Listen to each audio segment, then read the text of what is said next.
No hei hei, mä oon Mika Heikkilä, OP-koti Pohjanmaan toimitusjohtaja.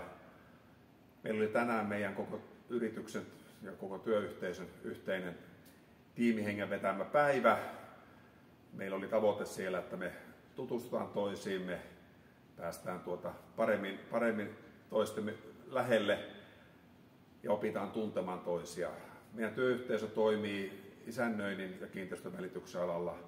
Ollaan aika laajalla Pohjanmaan alueella monessa toimistossa ja tavataan työn merkeissä toisiamme kohtuullisen harvoin ja siksi tämmöiselle päivälle oli iso tilaus. Meillä oli hyvä antoisa koulutuspäivä.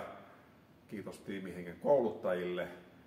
Palaute on ollut nopeasti koulutuksen jälkeen erinomaisen hyvä ja uskon, että ne tavoitteet, mitä asetin tälle päivälle ja mitä me tältä päivältä haettiin, on saavutettu ja henkilökunta lähti koulutuksesta hyvällä mielellä, hymyssä suin aurinkoiseen syyspäivään.